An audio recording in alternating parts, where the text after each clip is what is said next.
Você que tá no ar, Gabriel, peguei no ar, peguei a Gabriel. Eu não sabia que estava com o negócio desligado. Boa tarde. Terça-feira, ensolaradíssima. Que gostoso. Aliás, adoro dia assim. Ensolarada. Tá ensolaradíssimo mesmo. Pode falar, tu não entendeu. Ensolaradíssimo. Gostoso ficar com o pessoal de casa. Presta atenção, hein? O assunto é muito sério. Eu e o Luquinha, a gente estava conversando com o entrevistado lá fora, já aprendi um monte. E a gente vai aprender com vocês também. Então fica aqui nessa tarde mais do que gostosa. Só que antes do nosso bate-papo, sempre tem aquela mensagem para a gente refletir um pouquinho. Aliás, tem tudo a ver com o assunto de hoje também. A falsidade nunca fica sem castigo.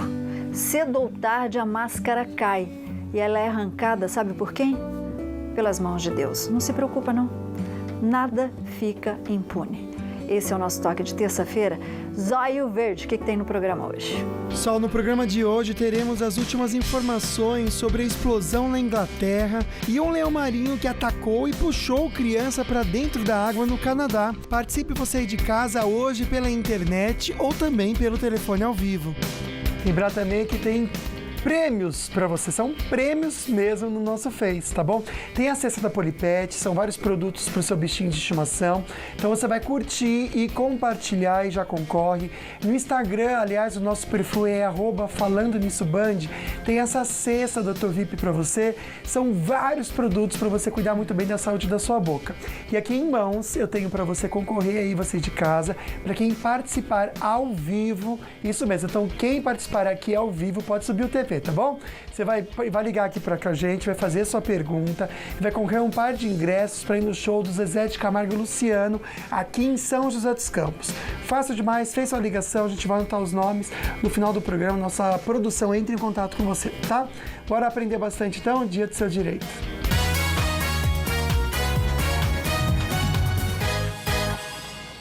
Quando a gente fala que aquela pessoa está me ameaçando, aquela pessoa está me intimidando, muitas vezes essas coisas não acontecem só olho no olho não, né, Luquinha? Pois é, acho que na internet isso acontece até demais. Por quê? Porque os valentões, né, surgem. Porque atrás da tela do computador, com o teclado na mão, todo mundo é valente, né, Solange? Agora, como é que a gente se protege de alguma ameaça ou crime na internet? Alguém está inventando alguma coisa sobre a sua vida, está prejudicando a sua vida, seja no relacionamento, no trabalho. Como é que a gente lida com isso daí?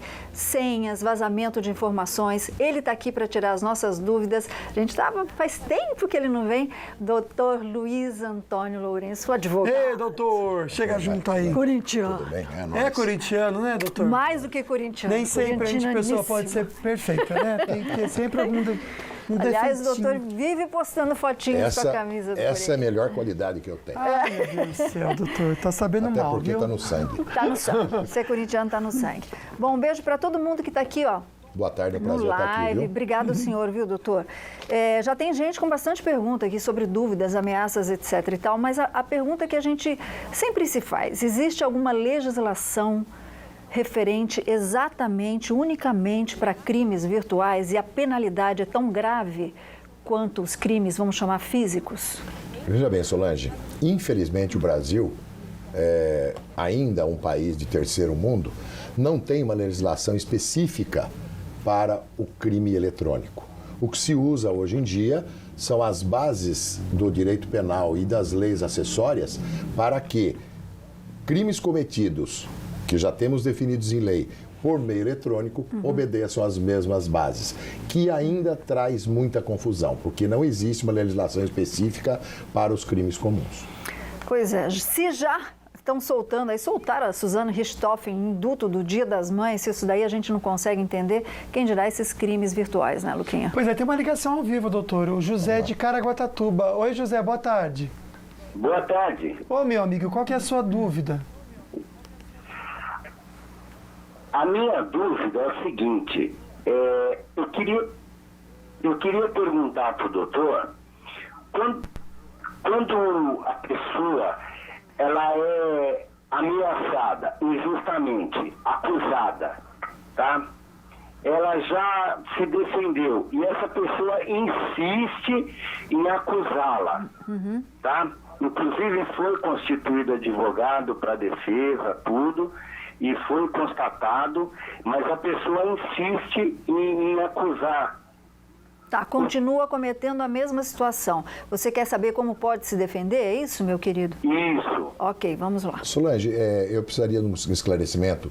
Estão ameaçando de divulgação de uma coisa que ele já foi julgado, ou já foi penalizado, ou já respondeu perante a justiça, ou estão fazendo uma ameaça comum? Eu não entendi qual é o ponto da questão. Você está aí, meu querido? Tô. E aí? Você teve uma ameaça de divulgação de coisa? Eu estou sim. Está sendo... Olha, no caso aí é meu filho, tá? Tira o som da TV, querido, para você escutar a gente melhor. Tira todo o som da TV, você escuta pelo telefone, tá bom? Sim, pois não. Tá, eu com essa responsabilidade de responder a você com maior previsão de acerto possível, como um conselho útil, eu precisaria saber realmente o detalhe do que você está perguntando. Nós vamos fazer o seguinte, eu peço para você deixar o seu contato aqui com a nossa produção, a gente passa para o doutor, tá bom? Aí a gente tenta entender melhor essa história para poder te ajudar. Luquinha. Pois é, além de participação, então, ao vivo, que você pode fazer, quem participar ao vivo hoje, ao vivo que eu digo não é pelo WhatsApp não, viu, gente? É pelo telefone mesmo. Então você vai ligar, vai deixar sua pergunta, a produção vai anotar o seu contato, vai concorrer um par de convites para ir no show do Zezé de Camargo e Luciano, aqui em São José dos Campos. Mas agora a gente fica bem informado com as notícias da redação.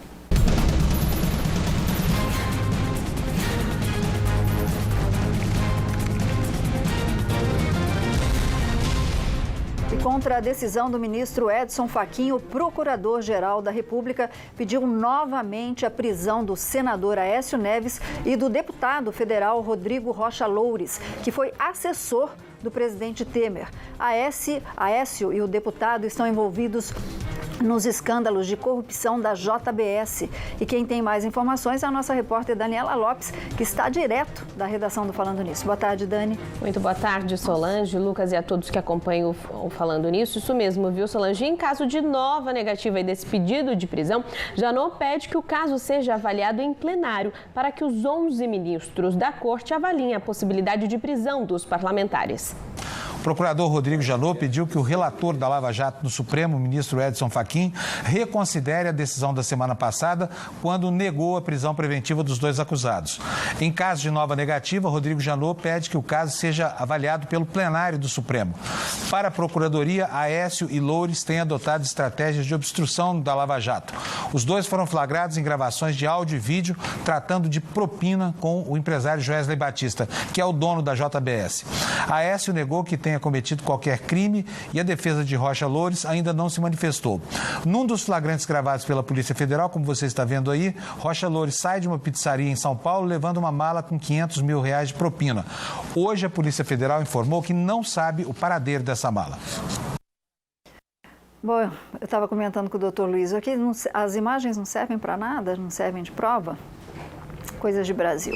E a Polícia Federal cumpriu na manhã desta terça-feira mandados de prisão temporária contra ex-governadores do Distrito Federal, José Roberto Arruda e Agnello Queiroz, e também o ex-vice-governador Tadeu Filipelli, hoje assessor do presidente Michel Temer. A operação é baseada em delação premiada de executivos da Andrade Gutierrez sobre um esquema de corrupção nas obras do estádio Mané Garrincha. A Polícia Federal diz que a reforma do local pode ter sido superfaturada, anotem aí os números, em cerca de 900 milhões de reais. Estava orçada em 600 milhões, mas custou mais de 1,5 bilhão de reais. Coisas de Brasil também. Dani, Lula na mira da Lava Jato novamente, né? Mais uma vez, viu, Solange? Mais um escândalo aí envolvendo o ex-presidente. Lula agora foi denunciado por corrupção passiva e lavagem de dinheiro na Lava Jato, mas agora envolvendo o sítio de Atibaia. Segundo o Ministério Público Federal, construtoras pagaram um pouco mais de R$1 milhão em propinas a Lula. Os procuradores da República acusam o ex-presidente Lula de diversos crimes de corrupção e lavagem de dinheiro. Para a Força Tarefa, ele teria comandado um esquema de pagamento de propinas distribuídas para políticos, partidos e funcionários públicos, por meio das diretorias da Petrobras comandadas por Renato Duque, Paulo Roberto Costa e Nestor Cerveró.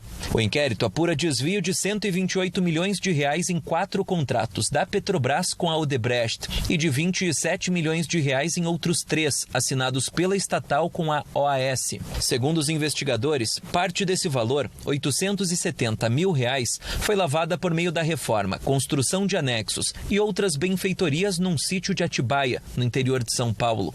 Outros 150 mil que vieram de um contrato de uma plataforma de petróleo também teriam sido usados nas obras. Entre os outros 12 denunciados estão Léo Pinheiro, ex-presidente da OAS, Marcelo Odebrecht, ex-presidente da Odebrecht e vários dirigentes e ex-dirigentes das duas construtoras. A defesa do ex-presidente Lula sempre negou as acusações, inclusive a de que o ex-presidente seja o verdadeiro proprietário do sítio, como sustentam os procuradores.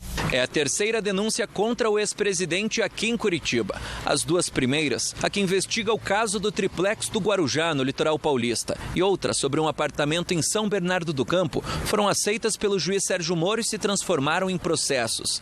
Agora, se o juiz aceitar os argumentos dos procuradores da República novamente, Lula se torna réu pela terceira vez aqui. Há pelo menos outras 3 ações penais contra o ex-presidente em Brasília. Pois é, existem aí histórias, né? Existem algumas fotos, a gente está até procurando, dizem que existem essas fotos, do ex-presidente se recuperando do tratamento de câncer e está escrito nas fotos, viu, Luquinha? Estou descansando no meu sítio em Atibaia. Vamos procurar mais ainda e colocar para vocês aqui, caso a gente encontre, né? É interessante que são milhões e milhões cada dia que a Solange traz notícia aqui, a gente vai somando, né? Aí vira milhões, aí você pergunta, cadê o dinheiro para a saúde? Cadê o dinheiro para a previdência? Tá aí, exatamente, gente, tá aí, né? Conversar com a Daniela Lopes novamente e falar sobre as estradas. Estou com uma imagem aqui ensolarada da Tamoios, Dani, e o trânsito parece que foi muito bem nessa rodovia também, né? Boa tarde. Muito boa tarde, Lucas, novamente. Isso mesmo, o tráfego flui normalmente, tranquilamente na rodovia dos Tamoios, tanto para quem segue rumo Caraguatatuba quanto quem vai sentido São José dos Campos. Só tem um recadinho, viu, Lucas, porque nesta madrugada tem interdição na Tamoios novamente devido à passagem de cargas especiais, né? Aquelas cargas de grandes dimensões. Então a rodovia vai ficar com um trecho de serra fechado pela madrugada, viu? Entre as 3 e as 5 horas da manhã. Então a orientação para o motorista é utilizar outras rodovias para ter acesso ao litoral norte, como Oswaldo Cruz e Mogi Bertioga. Lucas, na rodovia Presidente Dutra, o tráfego também é normal agora neste início de tarde de terça-feira. O tempo também está bom por lá e o motorista não encontra problemas nem na rodovia Presidente Dutra, nem nas demais rodovias que cortam aqui o Vale do Paraíba. Lucas. Obrigado, Dani. Motorista também que trafega aí, precisa pegar a balsa São Sebastião e Ilhabela, leva um pouquinho mais de tempo para atravessar, chegar em Ilhabela em 45 minutos e a espera em Ilhabela é de 30 minutos. A gente percebe aí que está uma tarde bem ensolarada no litoral. Aliás, o sol resolveu aparecer nessa quarta-feira e parece que fica, viu? Sem previsão de chuva para toda a nossa região. Máxima de 21 graus em Campos do Jordão, sol entre poucas nuvens, o mesmo em Cruzeiro, máxima de 25, Taubaté, máxima de 23 e Jambeiro, máxima de 22 graus. Como comentei, não tem chuva também no litoral. Hoje a máxima em Caraguatatuba é de 26 graus. Destacar aqui a cidade de Jacareí, hoje a máxima é de 22 graus. A temperatura volta a subir um pouco nesses próximos dias, até porque não vem chuva. Então, quinta-feira a máxima chega a 28 graus. Mas volta a cair também mais para o final de semana. A gente percebe que o final de semana começa aí a máxima de 23 graus no sábado em Jacareí. E o leão marinho atacou uma criança, a gente tem as imagens, um susto que, aliás, a família inteira levou, não sai daí que a gente já conversa. Fica aí. Ó, como ficou legal a nossa...